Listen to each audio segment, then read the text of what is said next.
Les marcheurs du fleuve. L'aube se levait sur Piedra Negra, lourde de brume et d'odeur de terre humide. Dans l'air flottait une tension presque palpable, une désespérance contenue. Les couloirs du refuge La Esperanza del Camino vibraient de murmures qui rampaient comme des serpents invisibles. On disait que 35 migrants, tous chrétiens, tenteraient de traverser le Rio. Bravo cette nuit-là. Et que nul n'en reviendrait. Personne ne savait qui avait prononcé ces mots en premier, mais chacun les répétait avec une crainte mêlée de résignation, comme s'il les nommait. Risquait d'appeler la mort. Dans un coin du patio, un homme nettoyait lentement la poussière de ses bottes. Sa barbe sombre contrastait avec la pâleur d'un visage tanné par le soleil et les pertes. Il s'appelait Matteo Zamora, ancien pasteur venu de Monterrey, arrivé 3 jours plus tôt avec pour tout bagage un sac usé et une Bible qu'il n'ouvrait plus. Depuis, il écoutait les autres sans parler, attentif au frémissement des voix, comme s'il cherchait dans le chaos des confidences un signe du ciel. Le fleuve étant cru, murmura une femme au doux accent hondurien, berçant un enfant. Endormi dans ses bras. Même les coyotes refusent de le traverser. Matteo leva lentement la tête. Dieu ouvre des chemins là où l'homme ne voit que des murs, répondit-il calmement, sans emphase. La femme esquissa un sourire triste. Et s'il ne les ouvre pas cette fois, demanda-t-elle à mi-voix. Le grincement métallique d'une porte interrompit leur échange. Sœur Rosario, petite femme. Énergique au voile gris, entra dans la cour en portant une marmite de haricots fumants. Mangez pendant qu'il en est temps. Le soleil n'attend personne, dit-elle avec cette douceur ferme de ceux qui ont vu trop de départs. Matteo prit son assiette et s'assit à côté d'un jeune homme au teint sombre et aux bras tatoués, Abel Cruz. Son regard oscillait entre la provocation et la lassitude. « Tu vas avec eux » Les 35, demanda-t-il sans lever les yeux. « Je vais avec ceux qui croient encore que la foi vaut la peine d'être portée, » répondit Matteo. Abel rit sèchement. « La foi ne paie pas le passeur et ne calme pas la faim, vieux. » Matteo ne répondit pas. Il savait que derrière cette ironie se cachait autre chose, la peur, nue et brûlante. Au-dessus d'eux, un nuage isolé dérivait lentement, comme un témoin silencieux des destins qui se préparaient. Les rumeurs continuaient, on disait que le fleuve arrachait les corps, que les courants avaient changé. Que ceux partis la semaine précédente n'avaient jamais atteint le Texas. Chaque histoire ajoutait une ombre de plus à l'horizon. Cet après-midi-là, Matteo s'éloigna jusqu'au mur qui bordait le refuge. Au-delà, la poussière du chemin s'élevait dans la chaleur, effaçant les traces de ceux qui avaient osé avant lui. Il ferma les yeux. Le visage de sa femme lui revint en mémoire, pâle, malade, lui serrant la main et lui demandant de ne pas perdre la foi. C'est cette promesse, faite dans un souffle mourant, qui l'avait conduit ici. Offrir l'espérance à ceux qui n'en avaient plus. Quand le soleil commença à décliner, le refuge se remplit de prières murmurées. Lucia, la femme hondurienne, entonna un chant fragile, presque inaudible. Les notes s'élevaient dans la pénombre. Frémissante. Et Matteo sentit quelque chose se réveiller en lui, une flamme minuscule, vacillante, mais vivante. Cette nuit-là, tandis que le vent portait l'odeur du fleuve, Matteo réunit ceux qui hésitaient encore. Demain, à l'aube, nous partirons vers le Bravo, dit-il simplement. Je ne cherche pas des suiveurs, mais des croyants. Je ne promets pas de miracle, seulement de marcher à vos côtés. Un silence lourd tomba. Puis une main se leva. C'était Lucia. Je viens avec toi. Une autre suivit, puis une autre, jusqu'à ce que 35 personnes se dressent dans la lueur tremblante d'une bougie. Au loin, le fleuve grondait comme une bête invisible. Nul ne le savait encore, mais cette traversée graverait leur nom dans la mémoire du désert. L'aube suivante trouva Matteo assis dans la cour, le regard perdu vers l'horizon. Le cri d'un coq brisa le silence. Cette matinée n'était pas comme les autres. Il sentait au fond de lui que sa décision venait d'ouvrir un chemin dont il ignorait encore la fin. Depuis sa jeunesse, il s'était cru destiné à servir et pourtant, tout service avait un prix. À Monterrey, il avait été pasteur d'une petite église dans la Colonia Independencia. Ses sermons parlaient d'amour, de pardon, de rédemption. Jusqu'à ce que la maladie emporte Elena, sa femme. Les médecins avaient haussé les épaules.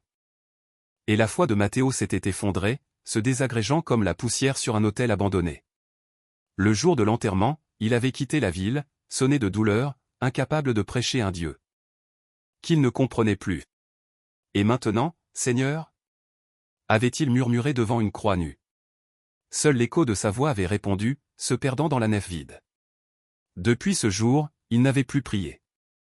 Mais le silence, lui, n'avait jamais cessé de lui parler. À Piedranegra, Matteo était devenu un visage parmi d'autres.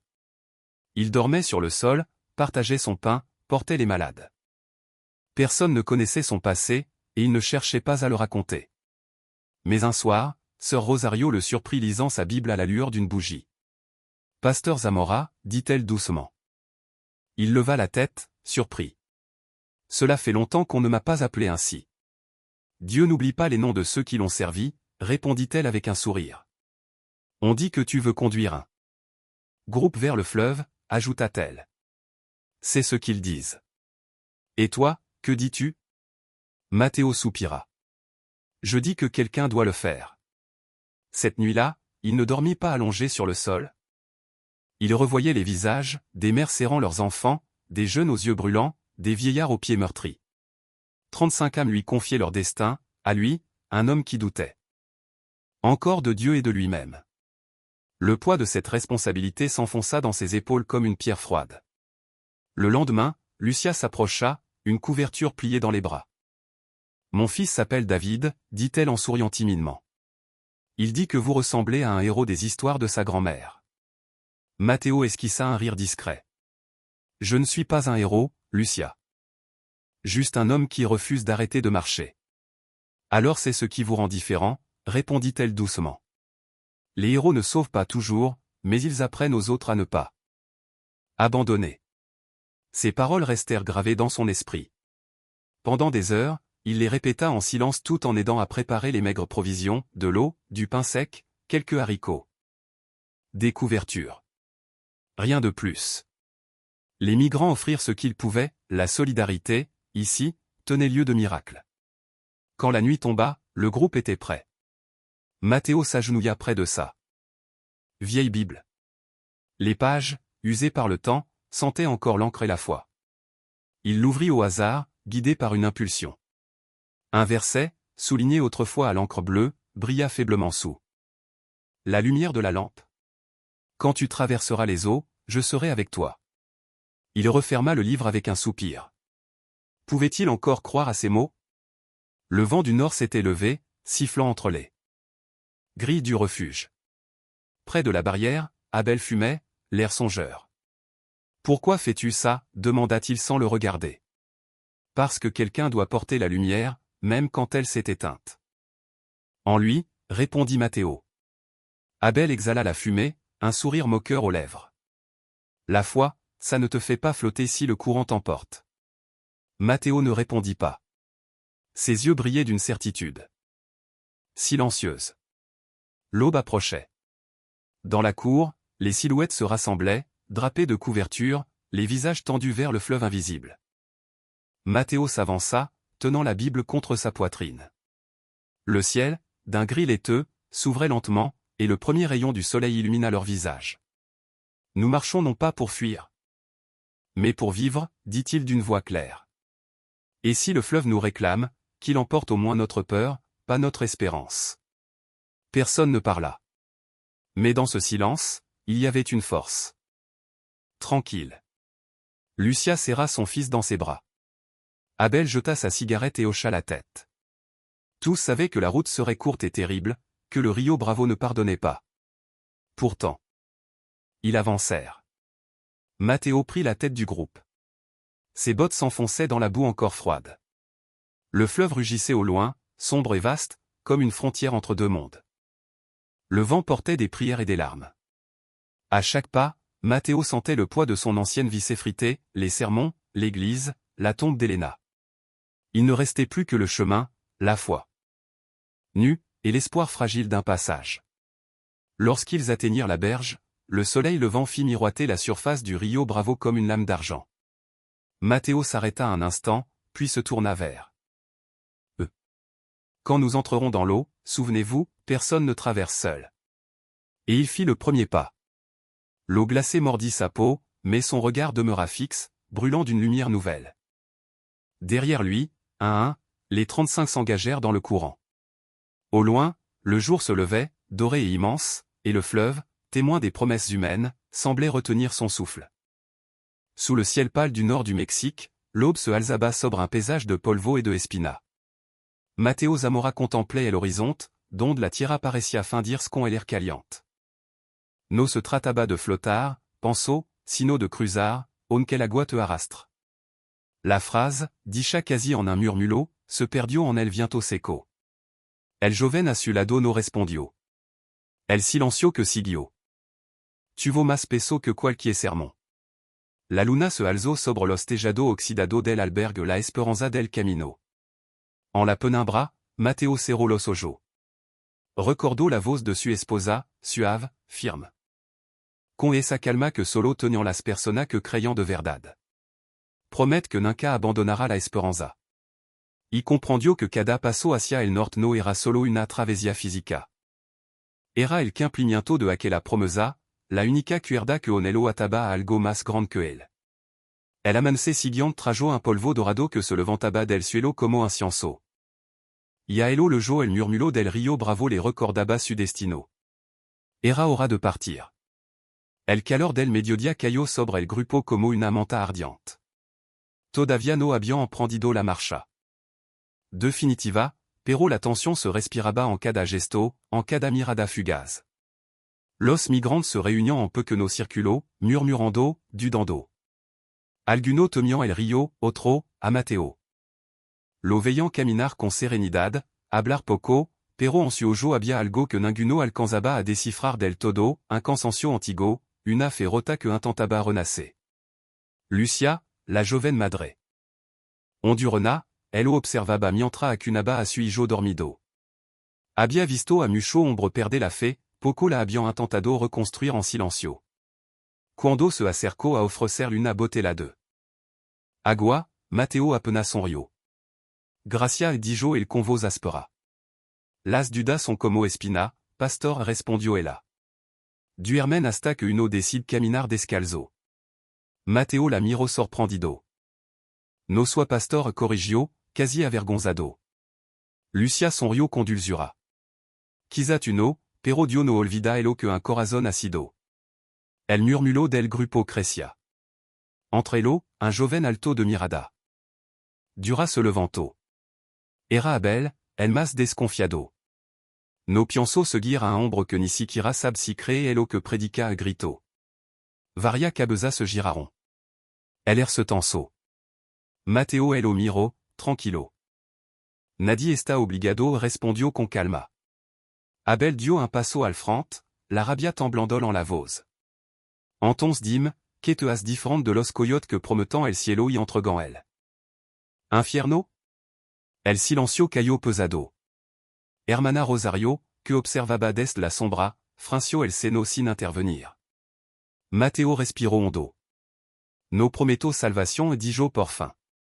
Prometo caminar con usted. Eso es todo elo que tengo. Abel bufó con desprecio. Palabra bonita, pero la fe no se come. Lucia se levantó. Ni la desconfianza da de beber replicó. Si va a quedart, ayuda. Si va a irt, déjà de envenenar los corazón. El enfrentamiento se disolvió entre murmullos. Algunos se acercaron a Mateo, timido, ofreciendo su apoyo. Otros permanecieron en silencio. Atrapado en su miedo. Pero algo, pequeño y frágil, comenzó a nacer en medio de la incertidumbre, respeto.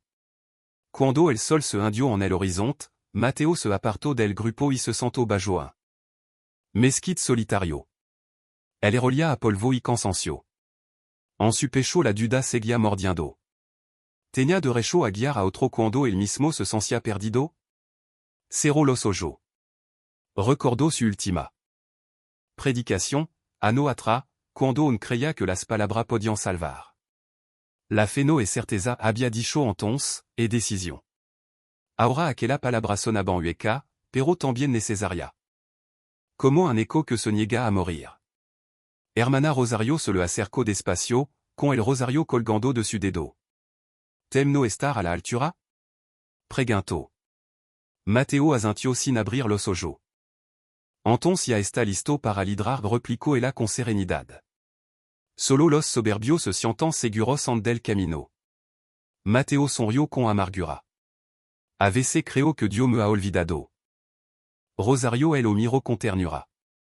Y tu el has olvidado a él. La pregunta quedó flotando como un eco suave el polvo. Et esa noche el albergue se iluminó con vela. Los migrantes compartían pani. Oración. Abel, apartado, miraba el fuego con el seno fruncido. Matteo se acercó con un trozo de pan en la mano. No vain apelear contigo o dijo. Abel el miro con desconfianza, pero aceptó el pan. Solo digo el que todo piensan. Nadie quiere morir en ese río. Yo tampoco respondió Matteo. Pero es muert que no son del cuerpo, Abel. E quien mueren de miedo and de mojars los pi. El joven bajó la mirada. Entre ambos, el fuego chispeó, lanzando sombra que parecían respirar. En ese silencio nació un respeto fragile, quasi imperceptible. Antes de dormir, Lucia reunió a alguno. En oración. Matteo no habló, pero escuchó las voces mezclarse como un río de esperanza que elo atravesó por dentro. Sintió que algo se movía en su pecho, una alma pequeña intentando revivir entre las ceniza. Cuando el viento cambió de dirección, trayendo el olor del norte, Matteo supo que el momento se acercaba. No sabía si su fe bastaría, pero estaba dispuesto a entregarla toda. El sol se levantó sobre el desierto de Coahuila con un brillo implacable. Matteo caminaba al frente, el sombrero empapado de sudor, los labios resecos, la mirada firme. Detrás de él. 35 migrantes avanzaban en silencio, con mochila rota y paso pesado. Cada respiración era una plegaria muda, cada sombra, una promesa de alivio que nunca le gaba. Lucia levaba a su hijo en brazo. El pequeño dormía, el rostro cubierto de polvo. A cada kilómetro su cuerpo temblaba, pero no se quejaba. Todo está bien, mi amor susurraba, todo está bien. Pero el dolor en su voz presionaba la mentira. Abel caminaba uno metro atrás, cargando dos garrafas de agua. Murmuraba maldición entre dientes, pero cuando veía a las mujeres agotadas, ofrecía de su bote la cine de cire. Palabra. El camino era una santa infinita de tierra agritada. El viento levantaba remolino que segaban los ojos y lenaban la boca de arena. De Tangamono un momento pidió una anciana. Matteo Azintio. Se sentaron bajo un mesquite que apenadaba sombra. Los nino l'oraban de sed. Los ombre miraban el horizonte, buscando un milagro en el ondulante. Matteo sacó una cantimplora. Casi vacía y la pasó a la anciana. Beba un poco o dijo. Ella el miro con gratitud. Y usted? Yo ya bebi mintio el. Lucia el noto, pero no dijo nada. Recordó entonces las palabras de hermana. Rosario, la fait también se demuestra con los pi. Esa frase le dio fuerza para seguir. Pero el peso del fracaso acechaba. Y si no le gaban? Y si el río los rechazaba como a los otros? Cuando el sol alcanzó su punto más alto, el calor era insoportable. La suela de los zapatos se ablandaban, el erardia. Abel se acercó a Matteo con el seno fruncido. No podemos seguir así. Dijo. El agua se acaba. No es sombra en kilómetro. Un poco más respondió Matteo. Abel negó con la cabeza. No es un poco más en el desierto. La fe no dará agua. Matteo el miro sin enfado. Tal vez no, pero la desesperación no la quitará en de tiempo. El silencio que siguió fut tenso. Algunos asintiront, otros bajaron la cabeza. Y siguieron caminando. Hora después, a elo le jo. Divisaron una pequeña construcción abandonada, un viejo puesto de vigilancia. Las paredes estaban agritadas, pero ofrecían sombra. Entraron exhausto, cayendo al suelo. Matteo les pidió descansar. Lucia se acercó a él y le entregó una pequeña medalla de cobre. Era de mi madre et dijo. Decia que protegia en los camino. Matteo la sostuvo en la mano, el metal tibio por el sol. Y tu cree que. Protégé?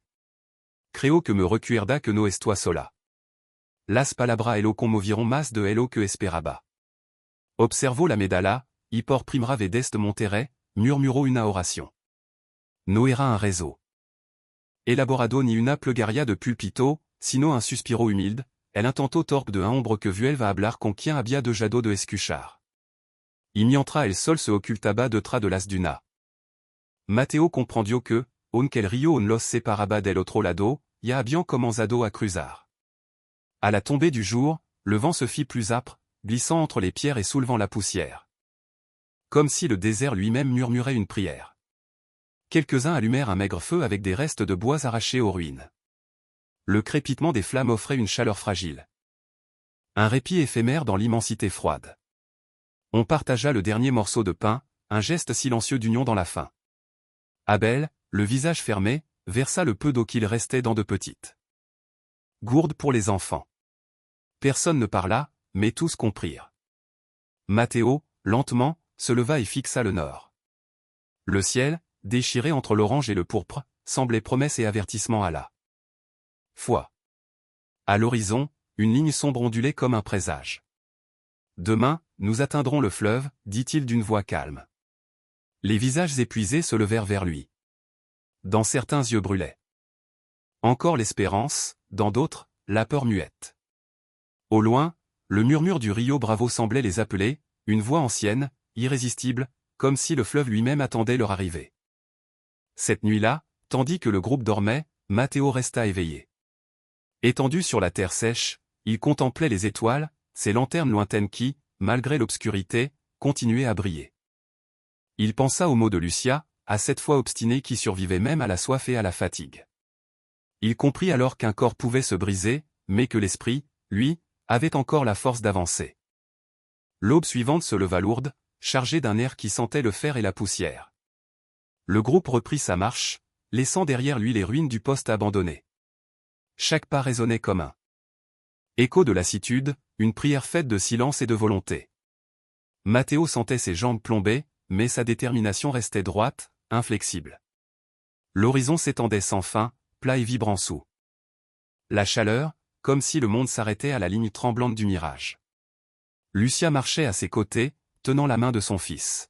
« Combien reste-t-il avant le fleuve » demanda-t-elle d'une voix rauque. « Peut-être un jour encore » répondit Matteo, sans certitude. Abel, marchant derrière eux, laissa échapper un rire amer. « Un jour, une semaine, qu'importe ? Le nord paraît toujours plus loin. Quand on a faim. » Soudain, un grondement s'éleva derrière eux. Des moteurs.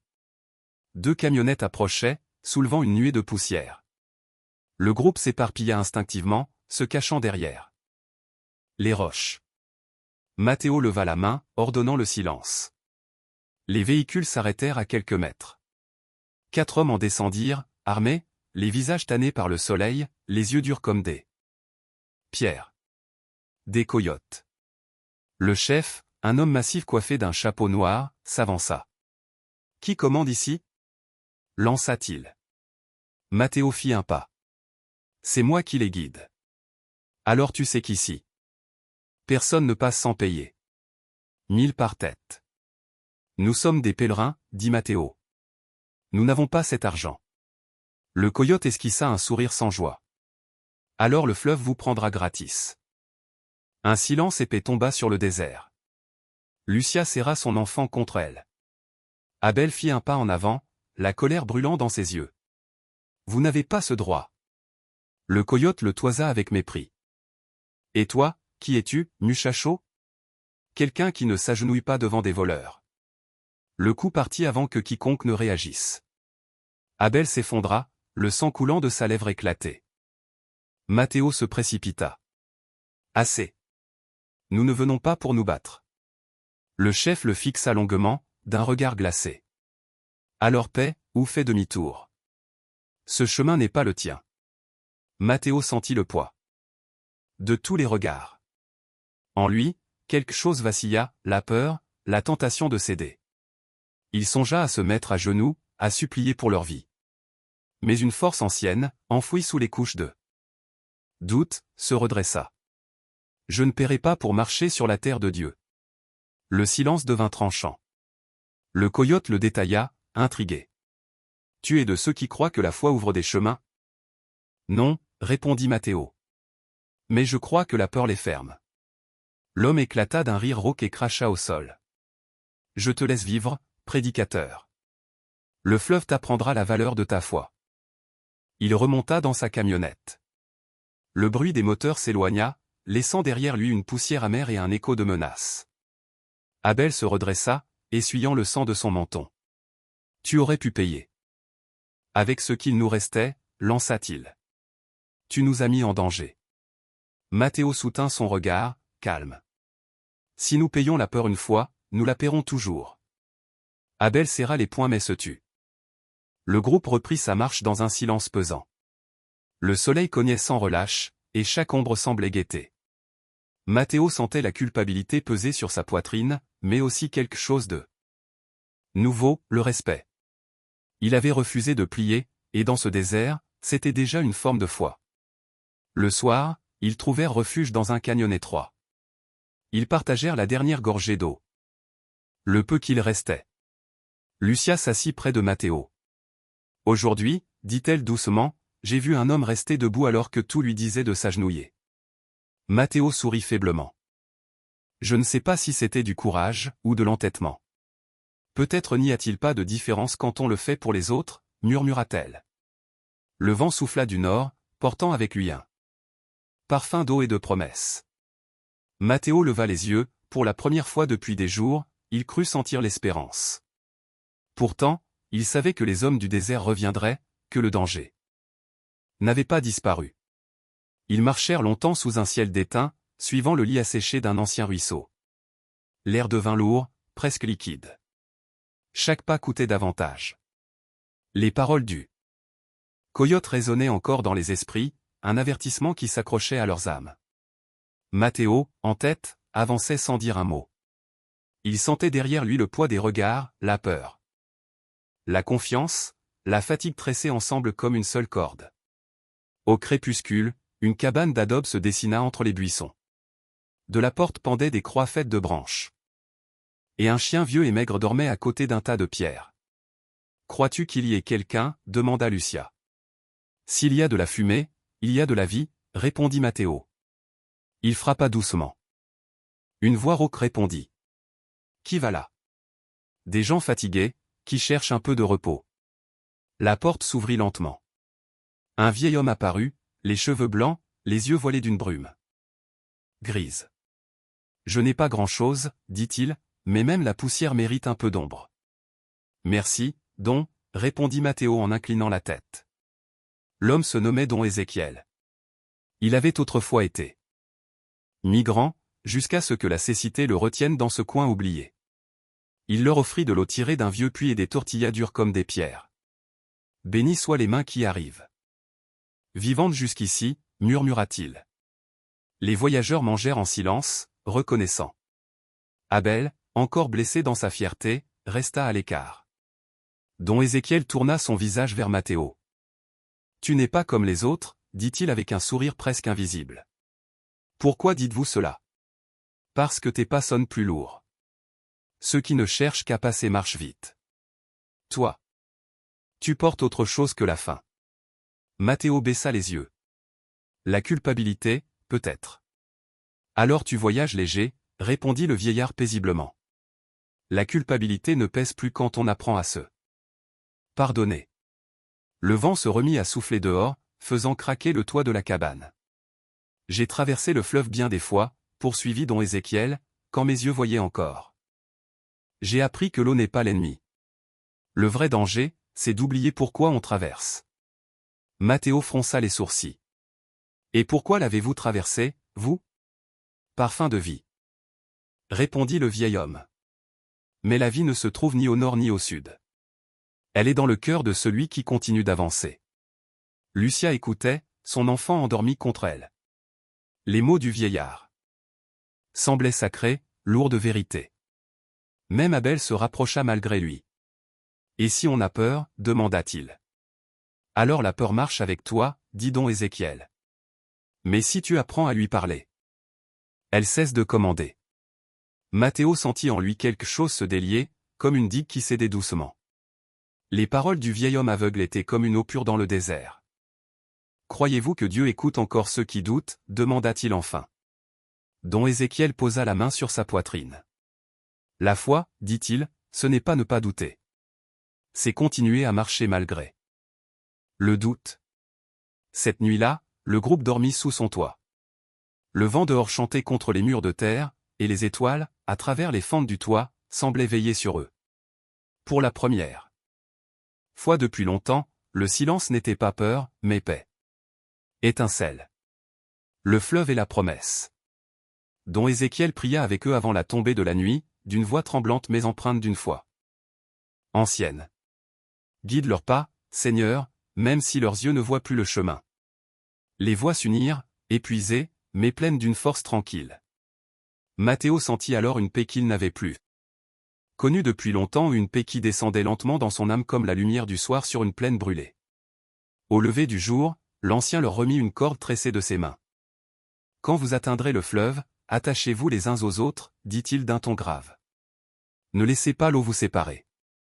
Matthéo prit la corde avec un profond respect. Merci, don Ézéchiel. Le vieil homme hocha la tête.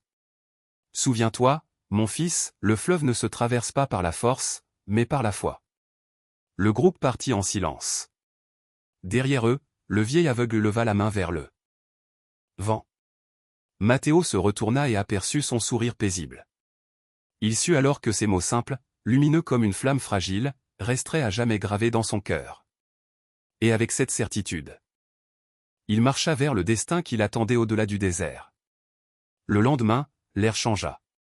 Le vent chaud s'était chargé d'humidité, et dans le lointain on devinait déjà le murmure du fleuve, un appel profond, ancien, presque vivant.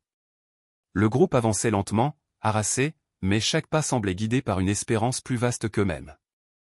Matthéo sentait son cœur battre plus vite, c'était à la fois la joie d'approcher du but et la peur de ce qu'il découvrirait. Il se tenait maintenant à la frontière invisible entre la terre sèche du Mexique et la promesse incertaine de l'autre rive. Lucia fut la première à parler. Ce bruit, c'est le fleuve. Oui, répondit Matthéo doucement. Le bravo. La femme contempla l'horizon. Les yeux humides. Ma mère disait qu'il ressemblait à un serpent endormi, beau, mais dangereux. Quand ils arrivèrent à la berge, le fleuve s'étendait devant eux, large, sombre, d'apparence calme, mais traître dans sa lenteur. Le soleil frappait l'eau d'éclats aveuglants. Certains tombèrent à genoux, d'autres pleurèrent en silence. Abel, lui, observait le courant avec une expression d'amertume mêlée d'émerveillement. Voilà donc le miracle qu'on nous avait promis, murmura-t-il. Rien d'autre que de l'eau et de la peur. Matthéo s'agenouilla. Trempa les doigts dans le courant glacé. Ici s'arrête la terre, dit-il, mais pas le chemin. Abel ricana. Non, ici il s'enfonce. Comment comptes-tu faire traverser 35 personnes sans bateau, sans guide? Avec la foi, répondit Matthéo sans hausser la voix. La foi ne flotte pas, vieux. Abel fit demi-tour, exaspéré. Le groupe commença à murmurer. Certains voulaient attendre. D'autres craignaient que les coyotes reviennent. Les paroles de la sœur Rosario restées derrière eux dans le désert revenaient aux lèvres de plusieurs. La foi ne se mesure pas à la distance. Chuchota une femme. Elle se mesure au pas qu'on ose faire malgré la peur. Matthéo rassembla tout le monde sous l'ombre maigre de quelques peupliers. Écoutez-moi, dit-il, sa voix tremblant d'épuisement mais ferme. Nous ne sommes ni les premiers, ni les derniers à arriver ici. Certains ont traversé avec violence, d'autres avec désespoir. Nous le ferons avec espérance. Je ne vous promets pas que ce sera facile, mais je vous promets de ne jamais vous abandonner. Lucia leva la tête. Et si le fleuve monte? Alors nous attendrons. Répondit-elle elle-même. Mais nous ne reculerons pas. Le silence qui suivit était presque sacré. Seul le souffle du vent du nord venait troubler l'air, apportant avec lui l'odeur de la végétation humide et du feu lointain. Sur l'autre rive, il distinguait des lumières vacillantes des maisons, peut-être, ou des promesses fragiles d'une nouvelle vie. Abel s'écarta, frustré. Jetant une pierre dans le fleuve. « Tu ne comprends pas, Zamora » lança-t-il. « Pas tous ici croient à tes mots. Certains veulent juste survivre. »« Et c'est ce que nous ferons, » répondit Matteo. « Mais sans vendre notre âme à la peur. » « Et si la peur disait vrai ?» Matteo esquissa un faible sourire. « Alors nous traverserons en tremblant, mais ensemble. » Les heures passèrent. Le ciel se teinta de rouge, les ombres du fleuve s'allongèrent. Lucia commença à fredonner une vieille chanson d'église. Peu à peu, les autres se joignirent à elle. Leurs voix fatiguées mais tenaces se mêlaient au bruissement de l'eau. Assis un peu à l'écart, Abel observait la scène, les flammes des bougies, les visages illuminés, la fragilité de ces êtres qui chantaient contre la nuit. Son visage dur s'adoucit, presque imperceptiblement. Quand la nuit les enveloppa, ils allumèrent de petites bougies qu'ils avaient conservées depuis le refuge. Les flammes tremblaient sur le vent, se reflétant dans l'eau comme des étoiles tombées du ciel.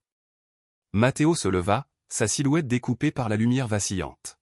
« Demain sera le jour. » dit-il d'une voix basse mais claire. « Ce soir, reposez-vous. Que celui qui a peur prie. Le fleuve ne pardonne pas le doute, mais il comprend le courage. » Lucia le regarda longuement sans parler. Son fils dormait contre sa poitrine, paisible. Le murmure du fleuve semblait battre sous la terre comme un cœur immense. Matteo leva les yeux vers le ciel et murmura une prière sans mots, demandant la force d'affronter ce qui les attendait. L'aube apporta un silence épais, presque lourd. Le fleuve était toujours là, majestueux et sombre, reflétant un ciel pâle. Le groupe se réveilla lentement, les visages tirés, les yeux pleins de doute. Matteo n'avait pas dormi, il avait veillé toute la nuit, cherchant un signe qui ne venait pas. Ses lèvres remuaient encore dans une prière muette lorsqu'il entendit les murmures du groupe. Abel parlait fort, entouré de quelques jeunes hommes. « On ne peut pas rester ici à attendre un miracle, » dit-il. « J'ai parlé à des types. À l'est, il y a un passage plus sûr. Les coyotes peuvent nous aider. Oui, ils veulent de l'argent, mais au moins ils bougent. » Matteo s'approcha calmement. « De quoi parles-tu, Abel ? » ?»« De survivre, pas de mourir ici à force d'espérer. Ton plan, c'est la foi. Le mien, c'est le mouvement. La foi aussi, c'est avancer, mais dans la bonne direction. » Répondit Matteo. « Et qui décide de la bonne direction ? Toi ? Ou ton Dieu qui se tait ? » Son regard se planta dans celui de Matteo, plein de rage et de douleur. « Tu n'as pas le droit d'entraîner tout le monde dans ta folie. » Le groupe se troubla. Lucia se leva, son enfant dans les bras.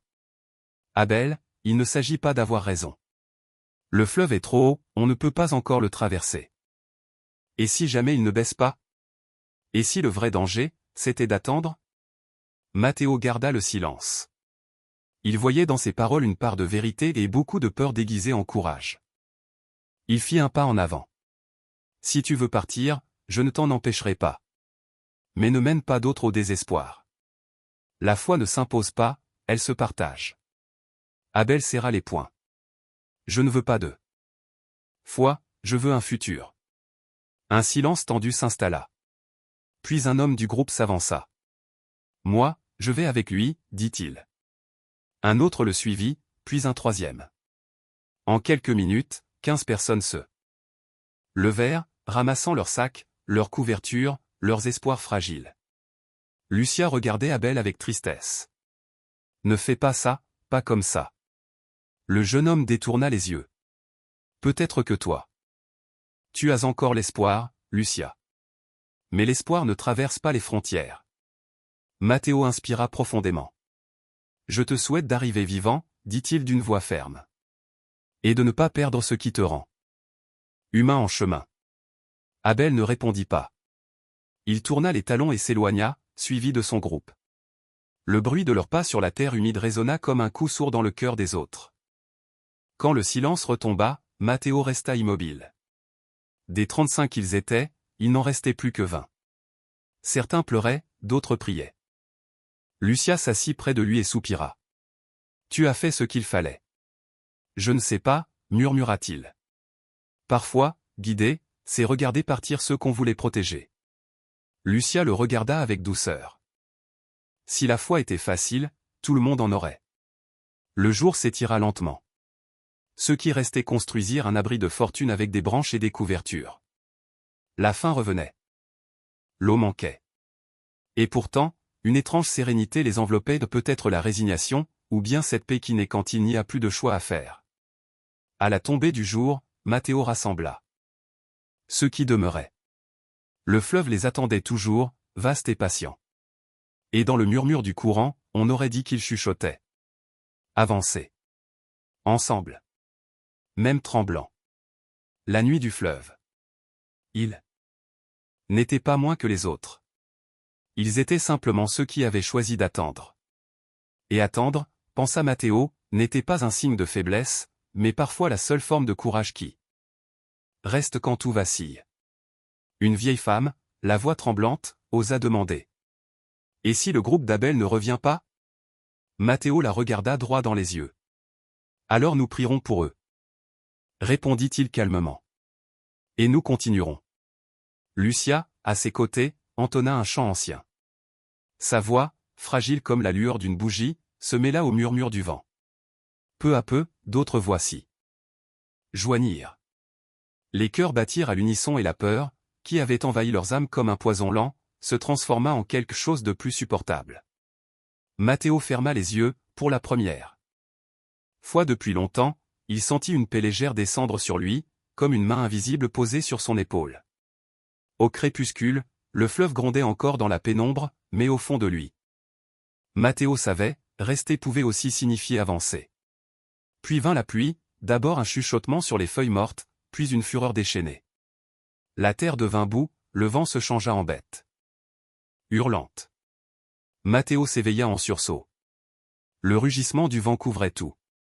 Le fleuve, gonflé par les eaux, s'était transformé en une bête sauvage, engloutissant la rive avec rage. Lucia accourut. Trempée, serrant contre elle un enfant enveloppé dans une couverture. « L'eau monte !» cria-t-elle. « Éloignez-vous du bord !» ordonna Matteo. « Cherchez un terrain plus haut. » 20 migrants s'ébranlèrent dans la nuit, trébuchant dans la boue. Des branches et des troncs dérivaient, charriés par la crue comme des cadavres arrachés à la forêt. Certains pleuraient, d'autres priaient à voix basse. Leurs pas aspiraient dans le sol détrempé, chaque mouvement semblait lutter contre la terre elle-même. Une femme tomba, glissant dans le bourbier. Matteo la releva de justesse. « Ne regarde pas en arrière, » murmura-t-il. « Avance seulement. » Lucia suivait derrière lui, grelottante, tenant toujours son enfant. « Tu crois qu'ils vont bien, les autres ?» demanda-t-elle. Matteo ne répondit pas. Dans sa poitrine, la culpabilité et l'impuissance se mêlaient comme deux serpents entrelacés. La décision d'avoir divisé le groupe lui pesait désormais comme un péché. Ils atteignirent une petite colline, à l'abri relatif de quelques peupliers tordus par le vent. Le ciel était une mer noire fendue d'éclairs. Dans l'esprit de Matteo, les visages d'Abel et des siens erraient comme des fantômes. Il tomba à genoux dans la boue et laissa enfin sa voix se briser. « Seigneur, je ne te demande pas de miracle, seulement de ne pas me laisser seul. » Lucia s'agenouilla à ses côtés, la pluie dégoulinant sur son visage. « Tu n'es pas seul, Matteo, dit-elle doucement. Nous sommes avec toi. » Il leva les yeux. Le visage de la femme, éclairé un instant par un éclair, avait la sérénité de ceux qui croient encore, même quand leurs mains tremblent. Autour d'eux, le refuge improvisé se disloquait. Des pans entiers de terre glissaient dans le torrent. Les hommes tentaient en vain de renforcer le sol avec des pierres. Le désert, cette mer de sable qu'ils avaient traversée, s'était changé en marécage. Le bravo rugissait comme s'il voulait engloutir le ciel lui-même. Une fillette éclata en sanglots. Sa mère l'étreignit contre son cœur et commença à réciter. « Notre Père qui es aux cieux. » Les voix se joignirent à la sienne, brisées, hésitantes, mais tenaces. La tempête recouvrait tout, pourtant ces mots fragiles semblaient les maintenir debout. Matteo scruta l'horizon. À chaque éclair, il distinguait le fleuve en furie, monstrueux et vivant. Il lui sembla que l'eau le défiait. Combien de vies prendras-tu encore, pensa-t-il. Et soudain, il comprit, ce n'était pas le fleuve qui les mettait à l'épreuve, mais leur propre foi. Usés par la peur et la faim. Quand le vent faiblit, il rassembla les survivants. Écoutez-moi, dit-il. Nous ne pouvons pas traverser maintenant. Nous attendrons. Quand le fleuve se calmera, nous trouverons un passage. Un homme s'écria. Et s'il ne se calme jamais? Matteo hocha la tête. Alors nous chercherons un autre chemin. Mais nous ne reculerons pas. Ces paroles, simples mais pleines de fer, rallumèrent une étincelle d'espérance. Lucia leva les yeux vers lui. Dieu ne nous a pas amenés ici pour nous abandonner, dit-elle. Matteo sentit un nœud lui serrer la gorge. Peut-être que Dieu n'ouvre plus les eaux comme autrefois, répondit-il, mais il peut encore ouvrir le cœur de ceux qui croient. Ils se serrèrent les uns contre les autres, cherchant la chaleur humaine sous la pluie battante. Personne ne parla plus. Le monde entier semblait s'être réduit à ce grondement d'eau et de ciel, à cette lutte silencieuse entre la peur et la foi. Quand la tempête finit par s'essouffler, un trait de lumière perça à l'ouest. C'était mince, fragile, presque irréel. Matteo la contempla longtemps, le visage ruisselant, les yeux pleins d'épuisement et de résolution. Il sut alors que ce n'était pas la fin, mais le commencement d'autre chose. Chaque pas dans la boue, chaque souffle arraché au vent, était déjà une manière de continuer à croire. Le fleuve grondait encore, mais eux étaient debout. Et cela, dans cette nuit sans fin, était déjà une victoire. La tempête s'éloigna vers le nord. Mais le bravo demeurait enragé, large et trouble, portant avec lui des troncs, des pierres, des fragments de vie. De l'autre côté, les lumières du Texas scintillaient comme des promesses lointaines. Trop belles, trop loin. Les survivants s'abritaient encore sur la colline, silencieux, grelottants, leurs vêtements collés à leur peau. Le vent, revenu du sud, apporta soudain un son nouveau, un cri. Étouffé, perdu dans le fracas de l'eau. Matteo se redressa d'un bond. Vous avez entendu? Lucia serra son enfant contre elle. On dirait quelqu'un qui appelle à l'aide. Ils s'approchèrent du bord. Dans la rivière gonflée, une silhouette dérivait, agrippée à une branche. Matteo plissa les yeux. C'est Abel, cria-t-il. Sans réfléchir, il dévala la pente boueuse. Tiens bon. Abel, tiens bon. L'homme, à moitié submergé, luttait pour ne pas couler. Ils nous ont attaqués, hurla-t-il. Les coyotes. Ils ont tout pris. Et les autres, demanda Matteo, cherchant à distinguer d'autres formes dans le tumulte. Le fleuve les a emportés. Avant même de penser, Matteo plongea. Le froid lui transperça la poitrine, mais il nagea, forçant contre le courant jusqu'à atteindre Abel. Il le saisit par les épaules et, à bout de force, le ramena vers la rive. Ils s'effondrèrent dans la boue, haletant. Abel toussait violemment, ses lèvres bleues, son regard vide. Lucia accourut avec une couverture. Mon Dieu! Souffla-t-elle. Matteo enveloppa Abel et posa sa main sur sa poitrine. Respire. Tu es sauf maintenant. Mais Abel secoua la tête, les larmes se mêlant à la pluie. Non, il n'y a plus de salut. Ils nous ont tendu un piège. Ils disaient vouloir nous aider, mais ils voulaient nous vendre. Un silence lourd tomba sur le groupe. Une femme se signa. Matteo sentit une brûlure dans son cœur. Combien étiez-vous? Demanda-t-il. 15. Nous ne sommes plus que 3. Les autres se sont noyés, ou ont été pris. Où sont les 2 autres? L'un est blessé. L'autre, je crois qu'il n'a pas survécu. Abel porta ses mains tremblantes à son visage. Je t'ai trahi, Matteo. Je n'aurais jamais dû partir. Matteo posa une main ferme sur son épaule. Tu n'as trahi personne. Seule la peur nous a égarés. Et tu es encore vivant, c'est ce qui compte. Pourquoi faire?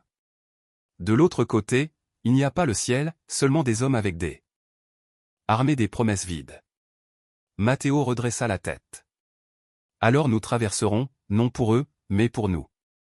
Une pluie fine recommença à tomber, comme si le ciel pleurait avec eux. Lucia, les yeux humides, regarda le fleuve et murmura. Combien d'âmes resteront ici, oubliées? Mathéo se tut. Il n'y avait pas de réponse. Il n'y avait que la certitude amère que chaque pas vers le nord coûtait une vie. Abel tenta de se redresser. Je les ai vus, Mathéo, l'eau les a emportés. J'ai entendu leurs cris. Et j'ai cru que Dieu nous avait abandonnés. Dieu n'abandonne jamais, dit Mathéo d'une voix calme. Il attend seulement que nous le cherchions, même dans les eaux les plus sombres. Abel leva vers lui des yeux pleins de désespoir. Et toi, tu y crois encore? Mathéo esquissa un sourire fatigué. Oui. Parce que croire, ce n'est pas comprendre. C'est continuer à marcher, même quand le chemin se brise. Les autres s'approchèrent lentement, formant un cercle autour d'Abel. Sous la pluie, au bord du fleuve grondant, ils n'étaient plus un groupe de fugitifs, ils étaient une fraternité d'âmes tenaces, unis par la même douleur et la même espérance. Leurs ombres, dans la lueur intermittente des éclairs, semblaient déjà appartenir à une autre rive, celle des survivants. La rive des âmes. Personne ne parla. Seul le grondement du fleuve emplissait le silence, un souffle ancestral rappelant que la frontière n'était pas une ligne sur une carte, mais une épreuve, une question posée à l'âme. Cette nuit-là, ils allumèrent un maigre feu avec des branches humides. La fumée montait lente, se mêlant à la brume et à la peur. Abel, drapé dans une couverture, demeurait immobile, le regard perdu dans les flammes mourantes. À ses côtés, Mathéo s'assit sans un mot. Demain, dit-il d'une voix rauque, nous réfléchirons à la manière de traverser. Tu veux encore le faire? Plus que jamais. Abel baissa la tête, hésitant. Puis hocha lentement. Si tu le fais, je viendrai avec toi. Mathéo ne répondit pas. Il leva simplement les yeux vers le fleuve. Sous la lune, l'eau paraissait un miroir d'acier, impassible. Presque sacré. Il comprit alors que la véritable frontière n'était pas le Rio Bravo, mais la peur, cette peur qui sépare l'homme de l'espérance. Et cette nuit-là, malgré le vent froid qui sifflait entre les roseaux, il décida qu'il n'abandonnerait pas. L'aube se leva dans un silence douloureux. Le fleuve grondait encore, mais le ciel s'éclaircissait d'un gris pâle, couleur d'attente. Le groupe, épuisé, s'était réfugié sur un terrain surélevé, couvert de boue et de résignation. Nul ne parlait, les regards suffisaient. Mathéo restait debout, les jambes trempées jusqu'aux genoux. Les mains jointes, observant la force du courant. Chaque respiration lui pesait comme un fardeau. Abel, assis près du feu mourant, n'avait pas dormi. Ses yeux rougis par la veille reflétaient moins l'arrogance qu'une lourde culpabilité. Plus loin, Lucia berçait son enfant, lui donnant un morceau de pain durci, murmurant des mots que seul le vent semblait entendre. Quand le soleil perça enfin les nuages, Mathéo prit la parole. J'ai demandé à Dieu de nous montrer une issue, mais peut-être que l'issue n'est pas là-bas, dans le fleuve. Peut-être qu'elle est ici, en nous. Lucia releva la tête. Et maintenant, que ferons-nous?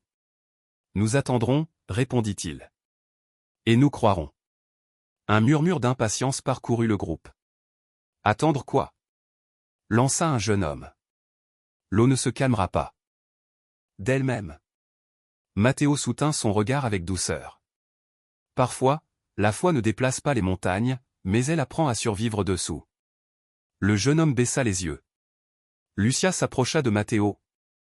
La voix tremblante. Les gens ont peur. Ils ont besoin de plus que des mots. Tu as raison, dit-il simplement. Il s'avança vers le centre du camp, là où la boue se mêlait aux feuilles et à la cendre. Lentement, il s'agenouilla. Tous le regardaient en silence. Je ne vais pas vous mentir, dit-il d'une voix ferme. Je ne sais pas si tout ira bien. Mais si nous tombons à genoux aujourd'hui, que ce ne soit pas pour nous rendre, que ce soit pour croire. Lucia s'agenouilla à son tour. Puis une femme âgée fit de même, et une autre encore, jusqu'à ce que tout le groupe soit à genoux. Le grondement du fleuve résonnait toujours, mais il se mêlait désormais à leur voix tremblante. Mathéo ferma les yeux. Seigneur, nous ne te demandons pas d'arrêter les eaux, mais de nous apprendre à les traverser sans peur. Que chaque pas soit le tien, même si nos jambes tremblent. Le vent se leva brusquement, faisant claquer les vêtements mouillés comme des drapeaux. Abel serra les poings. Un instant, il hésita. Mais en entendant les voix des autres, il se leva, marcha lentement vers eux et s'agenouilla auprès de Matteo. Lucia le regarda, émue. Dieu entend même. Ceux qui reviennent tard, murmura-t-elle. Abel baissa la tête. Alors qu'il entende ce fou, lui aussi. Les prières continuèrent longtemps. Elles n'étaient pas parfaites, certaines se brisaient en sanglots, d'autres s'étranglaient dans la gorge. Mais toutes battaient du même cœur, celui de l'espérance. L'air, d'abord lourd, s'allégea peu à peu, comme si un poids invisible se dissipait. Au-dessus d'eux. Quand le silence revint, seul le fleuve parlait encore. Le soleil filtrait à travers les nuages, jetant une lumière douce sur l'eau. Matteo se releva lentement, les genoux couverts de boue. Regardez autour de vous, dit-il. Nous sommes encore vivants. C'est déjà une réponse. Abel inspira profondément. Je ne sais pas si je crois au miracle, mais aujourd'hui, quelque chose a changé. Matteo sourit. Peut-être que ce n'est pas le fleuve qui doit s'ouvrir, mais nous. Lucia serra son enfant endormi contre son cœur. Pour la première fois depuis leur départ, son visage rayonnait d'une paix fragile. Si nous sommes arrivés jusqu'ici, dit-elle doucement, c'est qu'il marche encore avec nous. Peu à peu, le groupe se dispersa pour chercher du bois et de la nourriture. Dans l'air demeurait une sensation nouvelle, une chaleur, une étincelle dans chaque regard. Matteo leva les yeux vers le ciel. Nous n'avons pas encore traversé, murmura-t-il, mais nous ne sommes déjà plus les mêmes. L'aube suivante se leva dans une brume épaisse. L'air était froid, saturé d'odeurs de terre mouillée. Matteo se réveilla avant les autres. Il avait peu dormi, mais son cœur battait avec une étrange impatience, comme si le silence du monde cachait une promesse. Il marcha jusqu'à la rive.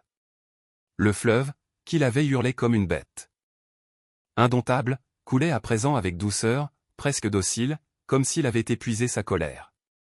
Lucia s'approcha à pas lents, la couverture serrée autour des épaules. Il descend, dit-elle. Matteo hocha la tête.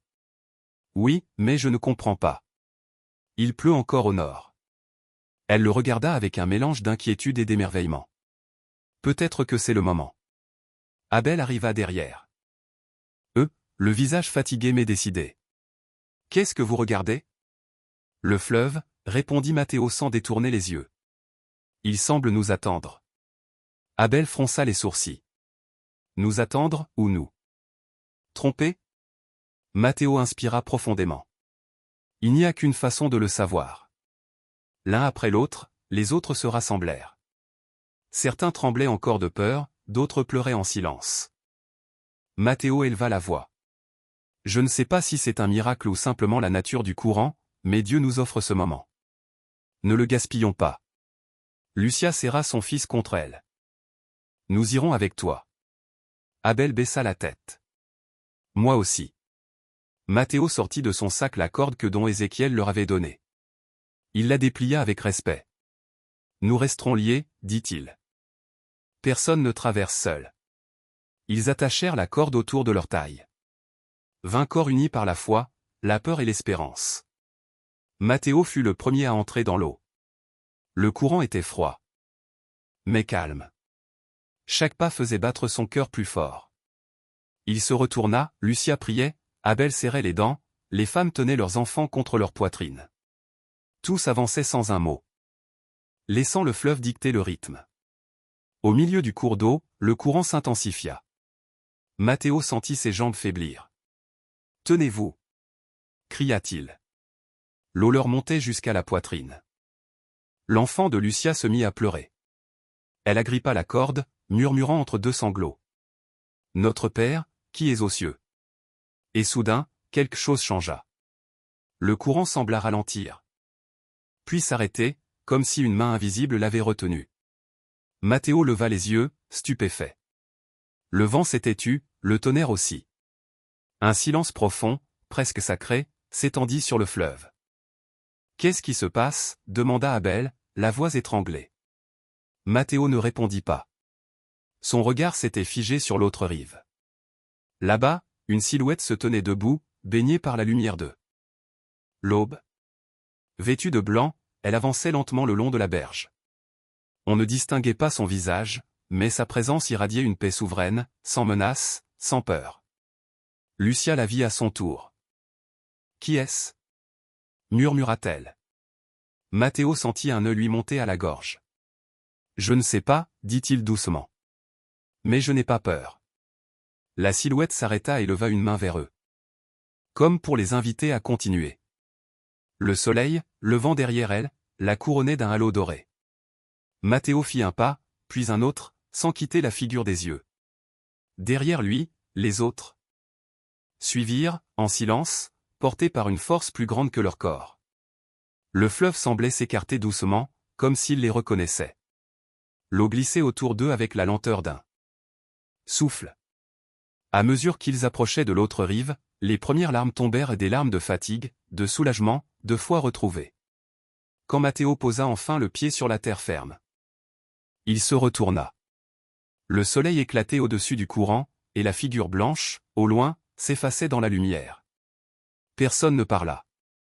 Il se tenait là, trempé, tremblant, mais debout. Matteo regarda ses compagnons, Lucia tenant son fils endormi, Abel les yeux levés vers le ciel, les autres à genoux sur la rive, muets devant le miracle de la vie. « Nous avons traversé. » murmura-t-il. Mais plus encore, nous avons été traversés. Et dans le silence du matin, le fleuve poursuivit sa route paisible, éternelle, comme s'il portait désormais en son courant l'écho de l'heure. Pas, le souvenir de ceux qui avaient cru malgré tout. La rive de la foi. Quand ils atteignirent enfin l'autre rive, l'eau ne leur montait plus qu'aux chevilles. Matteo se retourna, et le fleuve rugit. De nouveau, comme s'il avait retenu son souffle jusqu'à cet instant pour les laisser passer. Aucun d'eux n'était tombé. Tous étaient sains et saufs. Lucia s'agenouilla, embrassa la terre humide. Ses lèvres tremblant entre gratitude et épuisement. Abel, lui, s'effondra à genoux, le corps secoué de frissons.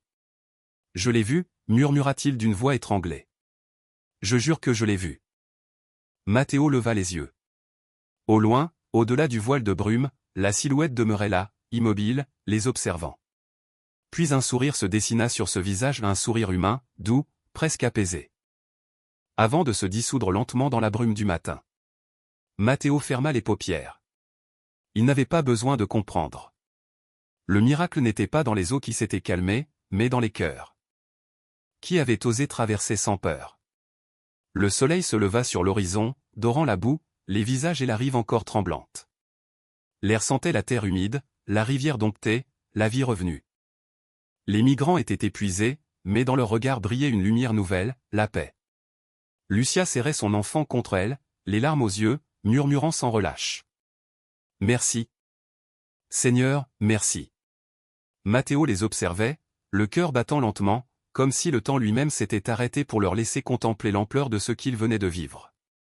Abel, encore tremblant, s'assit un peu plus loin. Il fixait le courant revenu à sa violence coutumière. « Je l'ai vu » répéta-t-il. Il était là, Matteo. Cet homme, je l'ai vu. L'ancien pasteur s'approcha et posa une main sur son épaule. Ce n'est pas important que tu l'aies vu avec tes yeux ou avec ton âme, Abel. Ce qui compte, c'est que tu y as cru. Le jeune homme déglutit, incapable de répondre. Je n'aurais jamais cru ressentir cela, dit-il enfin. Ce n'est pas de la peur, mais ce n'est pas de la joie non plus. C'est autre chose. C'est la foi, répondit Matteo d'une voix douce. La vraie ne crie pas. Elle demeure, simplement. Autour d'eux, les autres commençaient à rassembler leurs maigres affaires. Certains s'agenouillaient, d'autres embrassaient la terre. Une femme? La voix brisée, déclara. J'ai promis à Dieu que si nous sortions vivants de cette traversée, j'aiderais d'autres à la tenter. Matteo la regarda longuement.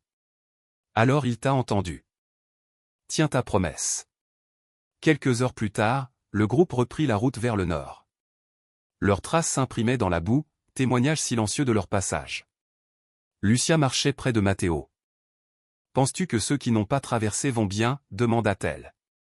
Il baissa les yeux. Je ne sais pas. Mais je crois que Dieu les a rejoints, d'une façon ou d'une autre.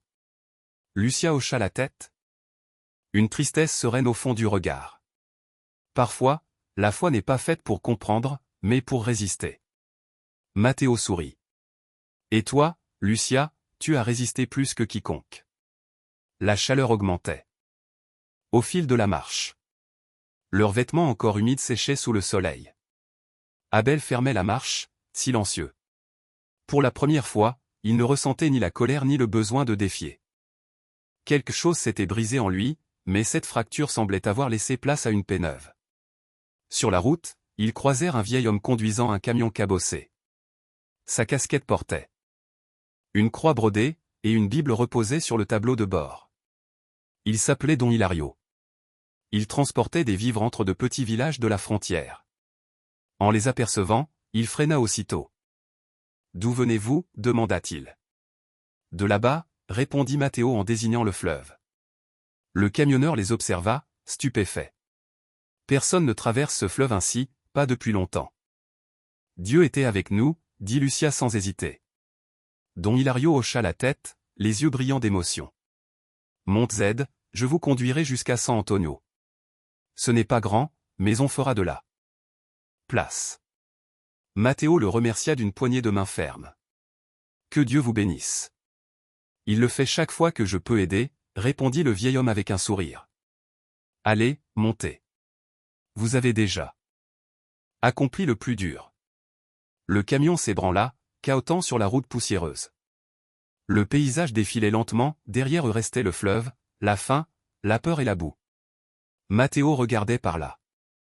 Fenêtre ouverte, le vent lui fouettant le visage. Il pensa à Don Ézéchiel, le vieil aveugle, et à ses paroles, le fleuve ne se traverse pas par la force, mais par la foi. Alors, pour la première fois, il en comprit tout le sens. Abel, assis à l'autre extrémité, brisa le silence. Matteo, si jamais tu recommences à prêcher, je veux être là. Cette fois, j'écouterai. Le pasteur posa sur lui un regard ému. Peut-être écoutes-tu déjà, Abel. Seulement, tu entends autrement. Lucia, allongée avec son fils endormi sur ses genoux, murmura sans ouvrir les yeux. Parfois, les miracles ne tombent pas du ciel. Ils naissent du courage de continuer à marcher. Matteo hocha la tête, leva les yeux vers le ciel bleu et comprit enfin que se racheter ne signifiait pas retourner en arrière, mais avancer avec les autres, porter la foi non plus sur les lèvres, mais dans le cœur. Le camion poursuivait sa route vers le nord. Chaque kilomètre effaçait un peu du poids de la peur. À l'intérieur, l'air était saturé d'odeurs humaines, sueur, poussière, mais aussi espoir. Lucia caressait les cheveux de son fils, profondément endormi, tandis qu'Abel contemplait. Le paysage, les étendues arides se transformaient peu à peu en champs verdoyants et en routes larges. Matteo, assis près du conducteur, gardait les yeux fixés sur l'horizon. Don Hilario rompit le silence d'une voix calme. Beaucoup traversent, mais peu arrivent avec l'âme entière. Vous portez quelque chose de différent. La foi, répondit Matteo. Le camionneur acquiesça. Ça, on ne l'achète pas. On le souffre. La route semblait interminable, serpentant sous un ciel d'un bleu éclatant. Lorsqu'ils atteignirent San Antonio, Don Hilario les déposa près d'une petite église latine. Sur le fronton, un panneau disait « Refuge de l'espérance, tous sont les bienvenus ». Matteo lut ces mots en silence et sentit une émotion l'envahir, comme si la vie lui rendait enfin ce qu'elle lui avait pris. Une femme d'âge moyen sortit pour les accueillir, un accent d'Amérique centrale dans la voix. « Je suis sœur Teresa, dit-elle en souriant. Ici, vous pouvez vous reposer. Dieu vous a conduit jusqu'à nous. » Lucia la prit dans ses bras, submergée par les larmes. Je croyais ne plus jamais revoir un toit au-dessus de ma tête. Abel entra lentement, observant les bancs de bois, les cierges allumés, les images simples sur les murs. Ça sent comme dans l'église de ma grand-mère, murmura-t-il. Matteo resta silencieux devant l'autel. Ce n'était pas une grande église ni dorée, ni décorée, mais l'air y vibrait d'une paix profonde. Les jours suivants s'écoulèrent avec lenteur, comme si le temps lui-même voulait les récompenser. Les bénévoles de l'église leur offrirent des repas chauds, des vêtements propres, un toit. Lucia, bientôt, se mit à aider à la cuisine. Son sourire, encore fatigué mais tenace, illuminait la pièce chaque matin. Son fils courait dans les couloirs, riant, libre pour la première fois. Abel, de son côté, déchargeait des caisses du camion de dons. Ses bras, autrefois tendus par la colère, servaient maintenant à soutenir. Une après-midi, il vint trouver Matteo. « J'y ai réfléchi, dit-il d'une voix basse. Je veux rester ici. Aider ceux qui, comme nous, arrivent du fleuve. » Matteo le regarda avec surprise. « Tu en es sûr ? » ?»« Oui. Si le fleuve m'a laissé la vie, c'est pour une raison. Je ne compte pas la gaspiller. » Une chaleur douce envahit Matteo, un mélange d'orgueil et de gratitude. « Alors, tu as trouvé ton chemin. » Abel. Le jeune homme esquissa son premier vrai sourire. « Peut-être que je l'ai trouvé en suivant le tien. » Lucia aussi avait des projets. Un soir, elle s'approcha de Matteo avec une feuille pliée dans la main. « Une femme de l'église m'a parlé d'un programme pour étudier et travailler ici. Je ne veux pas vivre de la charité. Je veux construire quelque chose. »« Et tu le feras, » répondit Matteo avec conviction. « Dieu ne t'a pas mené jusqu'ici pour t'y laisser immobile. » Ce soir-là, ils se réunirent tous dans le petit patio derrière l'église. Les dernières lueurs du crépuscule baignaient les murs d'une teinte dorée. Le vent portait une odeur de fleurs et de pain chaud. Matteo leva les yeux vers le ciel où les premières étoiles perçaient l'obscurité. Il pensa à tous ceux qui étaient restés d'eux. L'autre côté, au visage qu'il ne reverrait plus, et remercia en silence. Il comprit que la foi, au bout du compte, n'était ni une promesse ni une récompense, mais un chemin, un pont entre la peur et l'espérance. Et dans cette nuit tranquille du Texas, sous les cloches de la petite église, ceux qui avaient traversé le fleuve trouvèrent enfin ce qu'ils cherchaient sans le savoir. Un lieu où la vie recommence. Les lumières suspendues diffusaient une lueur dorée sur les visages souriants. Le repas était simple, du pain et des haricots, mais il avait le goût d'un festin. Matteo leva son verre d'eau et parla d'une voix claire et posée. « Nous avons traversé le fleuve en cherchant un pays, et nous avons trouvé un but. N'oubliez jamais que chaque pas fut guidé par quelque chose de plus grand que nous. » Lucia leva à son tour son verre. « À ceux qui ne sont pas arrivés, mais qui ont marché avec nous. » Abel ajouta doucement. « Et à ceux qui cherchent encore leur propre passage. » Un silence s'installa, dense, respectueux, vibrant de gratitude. Puis les verres s'entrechoquèrent. Des rires montèrent, des prières se mêlèrent à la joie, et dans cet instant suspendu, la douleur du voyage sembla s'effacer.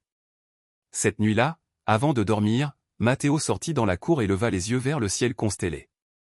Le fleuve était loin maintenant, invisible. Mais son murmure persistait dans sa mémoire, semblable à une voix intérieure qui lui rappelait de ne jamais oublier. Il savait que la traversée n'était pas terminée, elle avait simplement pris une autre forme. Il sourit et murmura. « Merci, Seigneur, de nous avoir permis d'arriver, et de nous donner encore des raisons d'avancer. » Le matin se leva sur Houston, tiède et doré. Le ciel limpide promettait un renouveau.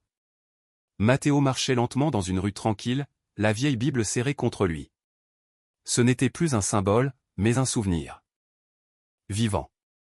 Chaque pas résonnait sur le trottoir comme une prière muette. Des semaines s'étaient écoulées depuis qu'ils avaient franchi le fleuve. La vie reprenait doucement son cours parmi ceux qui avaient survécu. Lucia travaillait désormais dans une petite boulangerie près de l'église, son fils, toujours rieur, était devenu le cœur du refuge. Abel, lui, avait trouvé un emploi auprès des nouveaux arrivants, aidant les migrants à reconstruire leur existence. Chacun avait trouvé une direction, une raison, un souffle nouveau. Tous, sauf Matteo. Un matin, il décida de traverser la ville pour visiter une église dont on lui avait parlé. C'était un lieu modeste, aux murs clairs, aux bancs de bois polis par le temps. Il entra lentement, respirant l'air frais mêlé à la fragrance douce de l'encens. Sur l'autel, une croix de bois nue se dressait, sans dorure ni pierre, mais pleine de présence. Matteo s'assit sur le dernier banc et ferma les yeux. Les visages de ceux que le fleuve n'avait pas rendu surgir dans sa mémoire. Il revit leurs sourires, leurs peurs, leurs prières, et sentit le poids du passé revenir se poser sur ses épaules. Pourtant, cette fois, Il n'était plus douloureux, il était fait d'apprentissage, de pardon. Une voix douce interrompit le flot de ses pensées. « Vous êtes nouveau ici ?» Il ouvrit les yeux. Devant lui se tenait un jeune prêtre, au regard tranquille. « Je ne fais que passer, » répondit Matteo. « Nous ne faisons tous que passer, » dit le prêtre avec un sourire. « Cherchez-vous quelque chose ?» Matteo réfléchit un moment avant de répondre. « La paix, et un but. »« Alors vous êtes au bon endroit, » dit l'homme en hochant la tête. « La paix se construit, et le but se révèle. » Matteo regarda la croix et inspira profondément.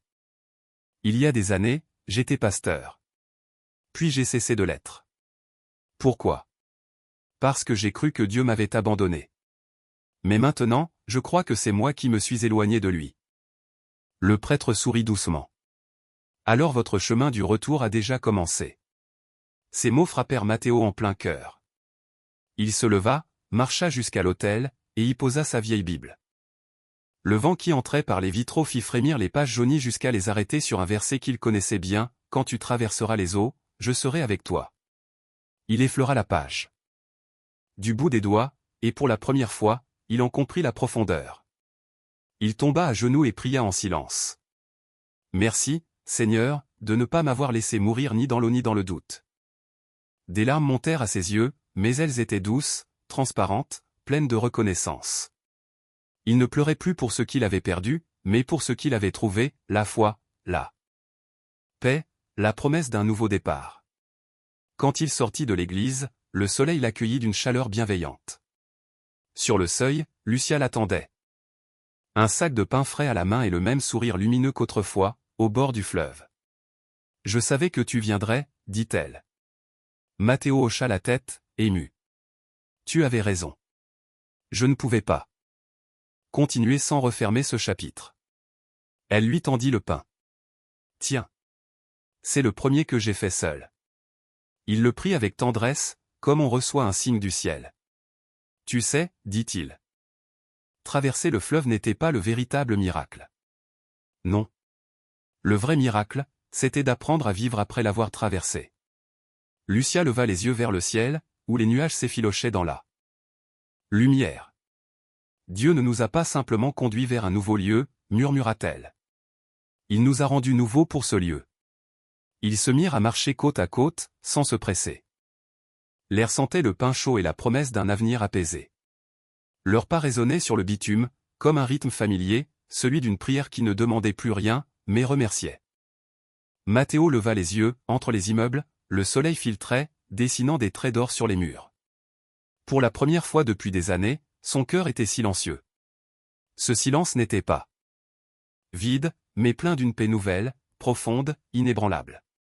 Arrivé à l'angle de la rue, il s'arrêta un instant et se retourna vers l'église. « J'ai promis de servir à nouveau, » dit-il doucement. « Mais cette fois, je le ferai autrement. Plus avec des mots, mais avec des actes. » Lucia sourit. « Alors ton nouveau chemin commence aujourd'hui. »« Oui, » répondit-il en regardant l'horizon. « Et je ne le ferai pas seul. » Il ferma les yeux un instant. Dans le silence, il entendit encore le murmure du fleuve. Mais il ne parlait plus de peur ni d'exil, il chantait désormais la vie. La foi retrouvée, la promesse tenue. Et sous la lumière douce du matin texan, Matteo Zamora reprit sa route, non plus comme un fugitif, mais comme un homme revenu à lui-même, porteur d'une paix qu'aucune frontière ne pouvait lui ôter. Ce jour-là, Houston s'éveillait lentement, et dans les rues baignées de soleil, on pouvait presque croire que le ciel s'était penché un peu plus près de la terre. Fin. Une histoire de foi, de passage et de renaissance. Amen.